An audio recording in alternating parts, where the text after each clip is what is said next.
feel sort of moved to interject something. I teach at Community College of Philadelphia, and my students tomorrow night are going to be writing an exam based on their reading of James Baldwin's The Fire Next Time.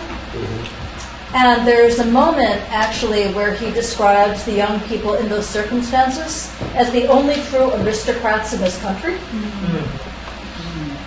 which really strikes me. I mean, just the whole kind of sense of maturity and dignity in the face of terrible suffering. And that's, I mean, in some ways, I'm left speechless by everything I've heard here tonight. But I just wanted to say that. I wanted to say thank you. Thank you for being my generation's veterans, fighting the good fight. I have myself been protesting and been accosted and beat by cops. I have myself ended up in hospitals because of the attacks that I've received from cops. I've myself had an opportunity to unfortunately experience the Ku Klux Klan firsthand when I went to college in Oregon. And every single situation where I was speaking for justice and moved to tears and and not afraid of death was on the backs of the work that you guys did. And I never really thought, I do thank our veterans for their service, and now the people that I know of that work in the civil rights movement, that are still working in that movement, I will look at them and thank them in a completely different way. So thank you.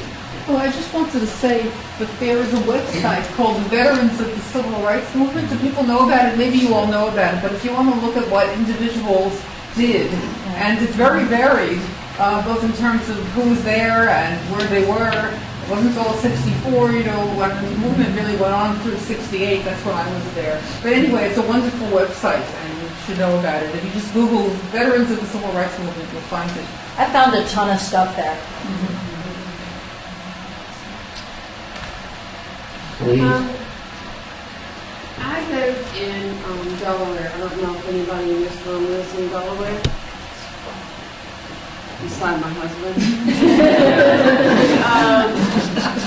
As you well know, Delaware is a southern state, basically, overall, in the disguise of a northern state. Newcastle County is on the Mason-Dixon line, but Kent and Sussex County is southern. So the majority of the state is a southern state. Honestly, when I was growing up and even now, Delaware has a lot of issues, and we've seen very few over the years, in the 50s and 60s, of people coming to that state. The reason is that the state is controlled by industry. Is what? It's controlled by industry. Corporations, yeah. Corporations, DuPont, Hercules, all of those. So what happens is, if we have not had people like yourself the whole time I grew up, I'm 70, I grew up 10th and French, 19 years across from the police station. Okay?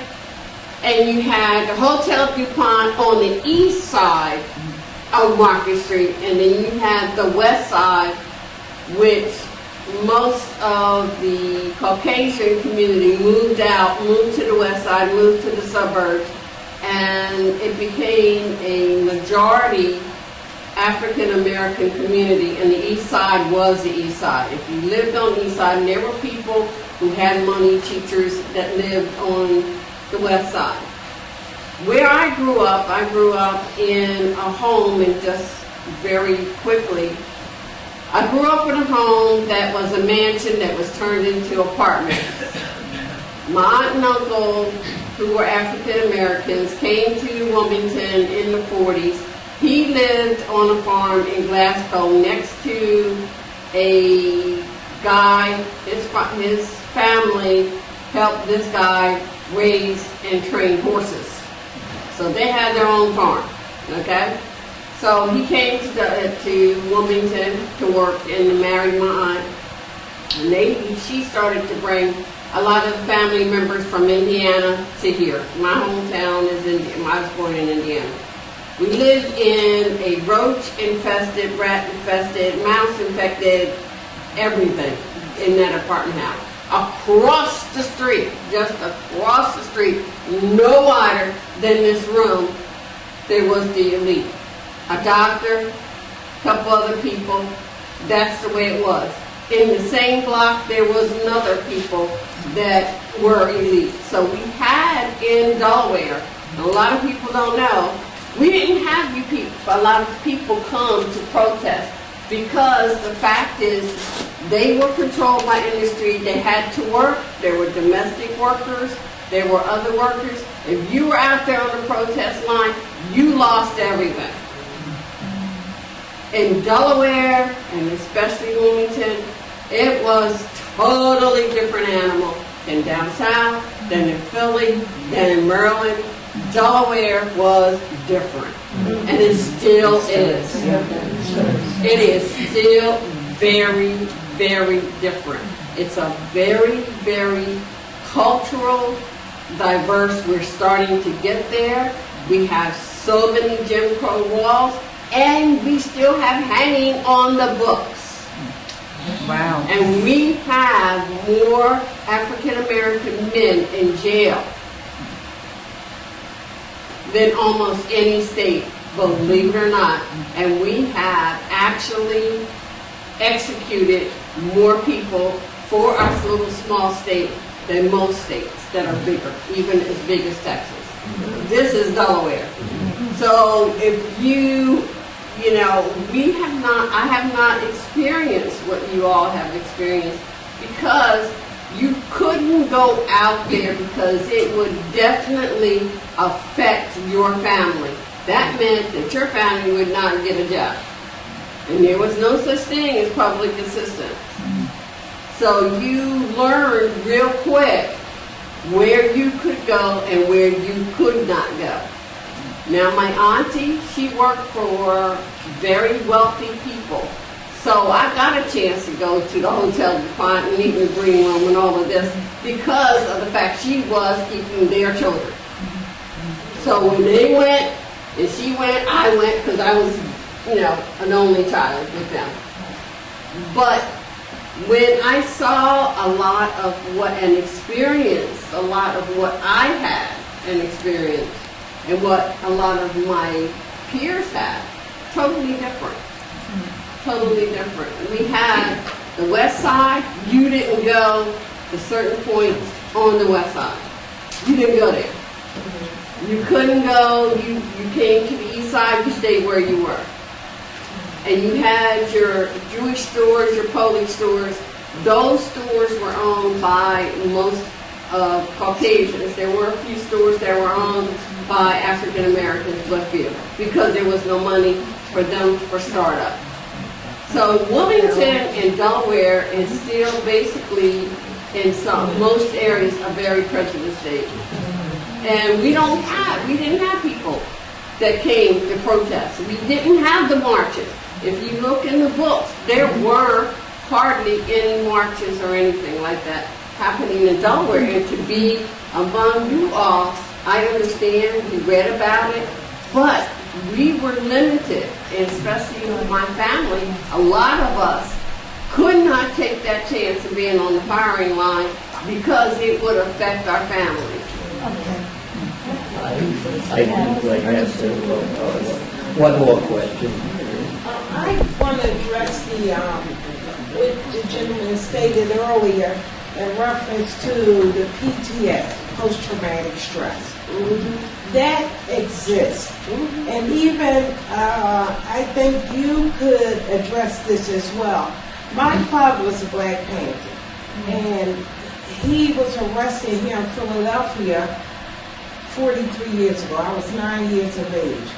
And the trauma that we experienced, our family being interrogated, and some of a couple of mine actually mentally lost their minds.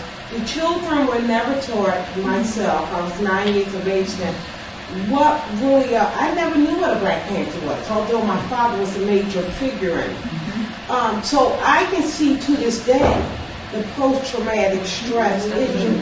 And I think outside of the Panthers, it also goes back to slavery. I think it went generation to generation. Imagine a woman pregnant with a child and she's experienced this type of abuse and it's passed on. I really think a baby can experience that.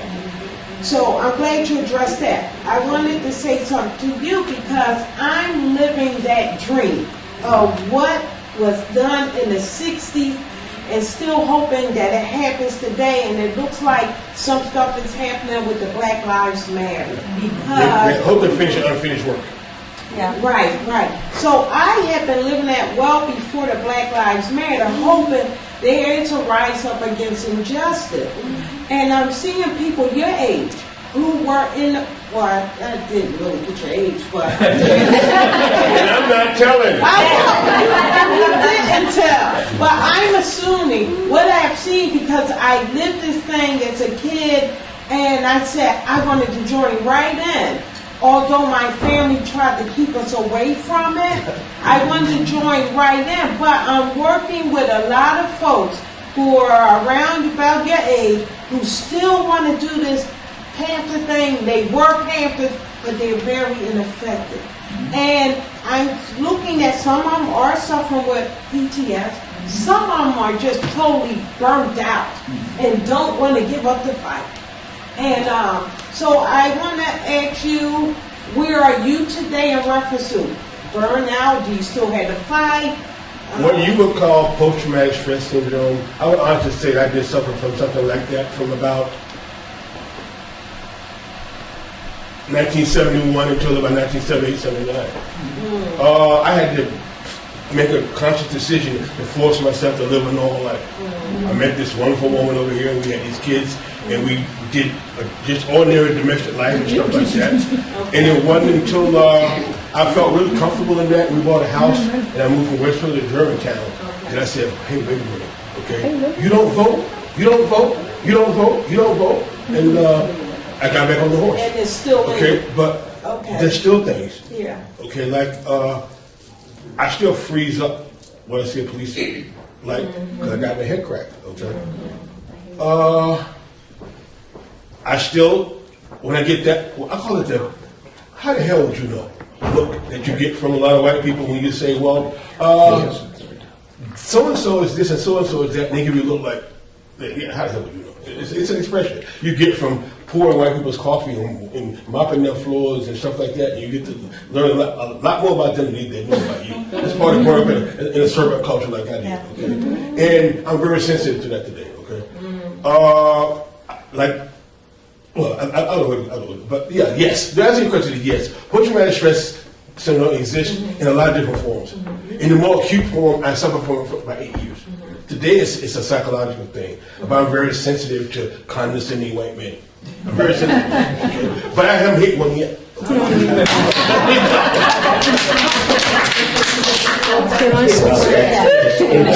It's time to wrap up.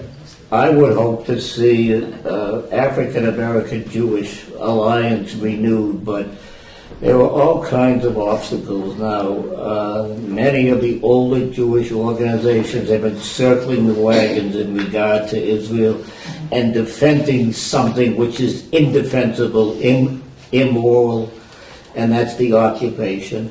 A lot of younger Jews are turned off on this and maybe have just abandoned the organized Jewish community. That's anecdotal on my part. I taught in a Jewish day school for 38 years, went there in '64, retired in 2005. The early years, a racist comment made by a kid in class was a no-no. You just didn't, you may have felt it, but you just didn't do it. And the kid who did it was frowned on. Now, I don't know what's, anecdotally, I hear there's racism there. And, you know what, so Yeah, is there a possibility of a Black Jewish alliance? I think so. There are younger people who are still idealistic, and there are a few old Jews like me who remember what it was like before there was an Israel, and remember the idealism. Became a Zionist then, but it's pretty damned hard to call myself a Zionist these days. So that's a subject for another day, but I really would like to see that alliance renewed. The group that met here to deal with Michelle Alexander's book on mass incarceration was a beginning. And, you know, where do we go from there? I'm not big on. I'm not an organizer. Just one story though that really bothers me. One observation. I saw this even on MSNBC. What was happening in Baltimore a few weeks ago. Even a liberal commentator like Chris Matthews called it a riot. And I said to myself, wait a minute, what are you talking about? I see teenagers throwing rocks at armed policemen. That's not a riot. I'm a historian. That's a rebellion. That's what we called it when it happened in Israel in 1987. Why are you calling this a riot? It's a rebellion. Our perceptions are still skewed, even among well-meaning people, by the racism that's just has been part of American society from the beginning. So we would like to light Hanukkah candles. Maybe before we finish, the head of the library committee would you like to say something? Excuse me for 1 second. I just need one word. I'll take the privilege of the show. I'm actually running a temperature. I'm sick, and I got a 4-hour drive, so it's really been a gratifying evening. Well done. Thank you. I got to go. Thank you. I want to quote Julian Bond because he's your hero. One of them. One of them. He's one of mine too. We didn't get to be good friends to the end of his life. Yeah. He was too old. He was much older than that. Yeah, absolutely. He said that we can't rest on the past. We have to renew our credentials every day. And I put that back to all of us that, we're talking about history and we're talking about today. Yeah. It's a good note. So Lily, did you want to say something, Lily? Well, just to thank you to Harold for organizing this meeting.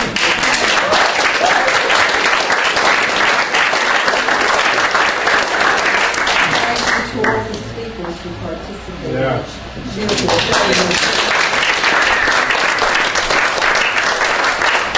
So we're going to end this evening with dedication. We brought the candles in here so that we don't lose the energy of this room. And I think there are some matches there that we have. Harold, are you going to light? Yeah, we're going to light. I'm going to kind of right now.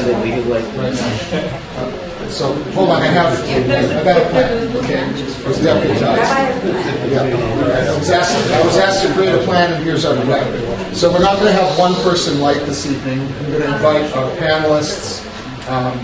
Each of you here to light a candle, and Natalie and Lillian. And tonight's the culmination of Hanukkah. Tonight the light burns brightest, and we are here to be with each other in this context. And so, as each of you come up and light one of these candles, the invitation as well is to offer a word. If there's a word, what you want that candle dedicated to, a value, something that comes out of the work that we've done. Because if we just have one person lighting the lights, then we can kind of get used to that person doing it all.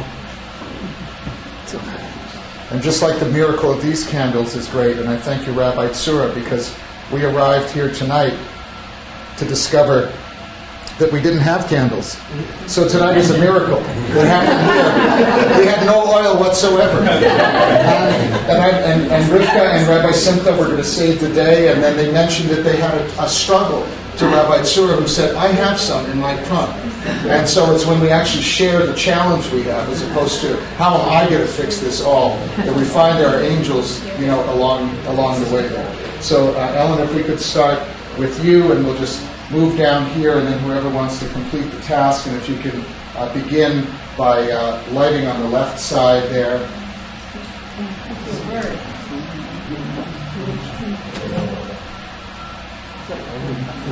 For justice. For justice. Simone?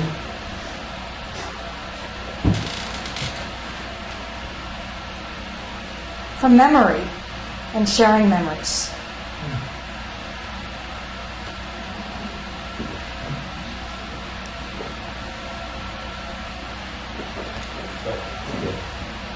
Harold?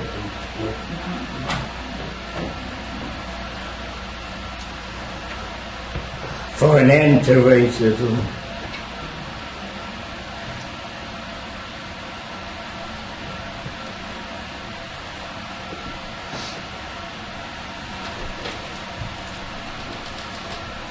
In the name of solidarity.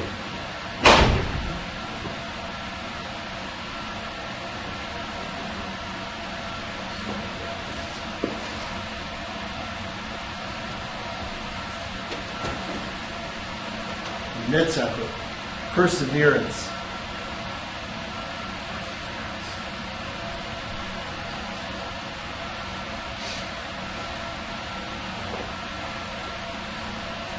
And Arthur, could you, or Phyllis, one of the two of you?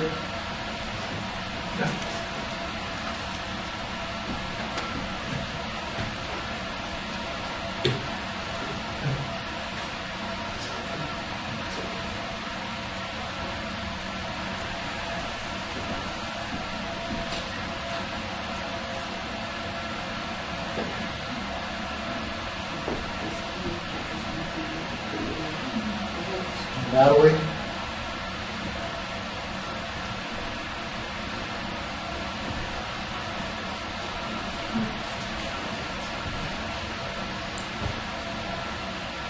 For hope. For hope. Hope. And Lillian, could you complete the task? It wasn't yours to start it or to do it all, but now that you can desist from it. For tzedek, tzedek tirdov, which is justice, justice you shall pursue, and it's right above the ark there, you'll see when the lights come on. Tzedek, tzedek tirdov, justice, justice you should pursue. Unlike Shabbat candles, which we light and move on, the Hanukkah candles, the mitzvah, the imperative is to take the light in, to stay with this light. And I'm not suggesting we have to stay in this room for that whole time, that could be a great meditational end to this evening. But even in these moments for us to reflect on these lights, in your light we see light. And blessing and gratitude for all of you who have shared your light in the darkness. This is the darkest time of the year. And from here the light builds again. And it does it when we blaze together, not when our light is diffused and separated from each other. For our blessings for bringing enlightenment into the world, our blessing to say that great action took place at one time for the sake of freedom and liberty, and so it happens here today as well. Baruch atah Adonai Eloheinu le'olam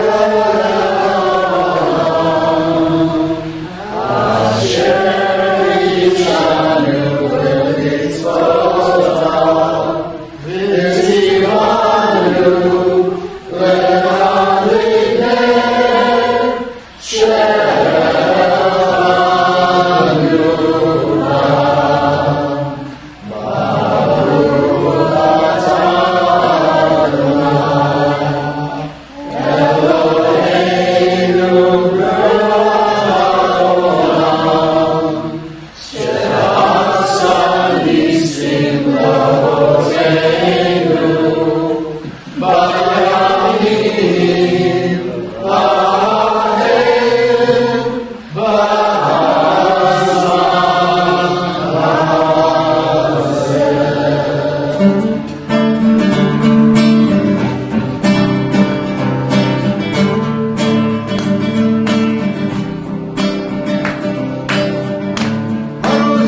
the shadows dance against the wall. The dark's embrace has come to call.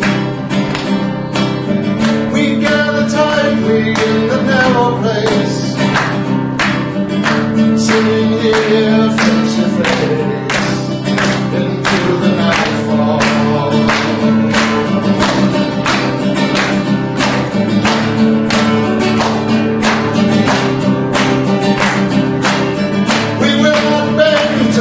Tyranny, to no stone throne that we bend the knee.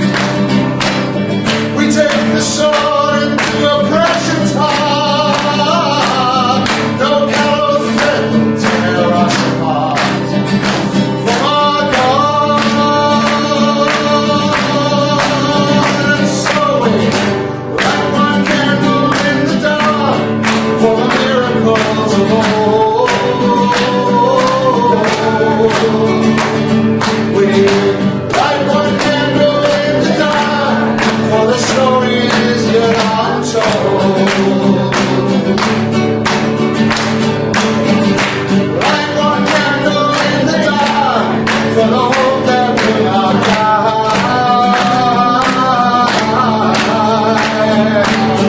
For freedom's never-ending spark, light one candle in the dark.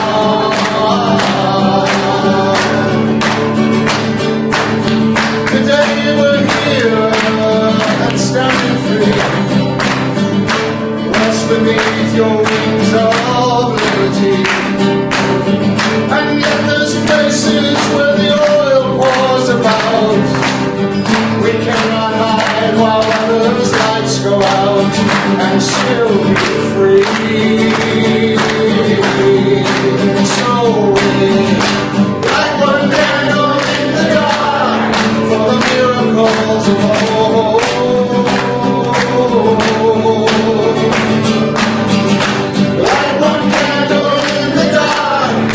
Stories yet untold.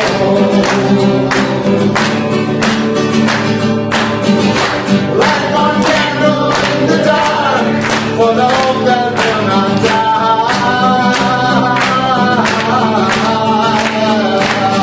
For freedom's never-ending spark, light one candle in the dark.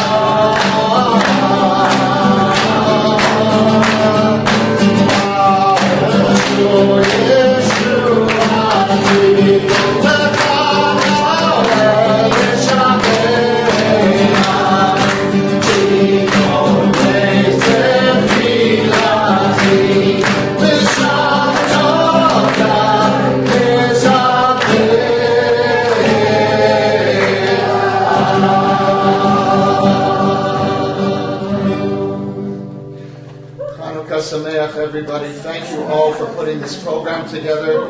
Libations and sustenance lay outside. Let's have a hand for all of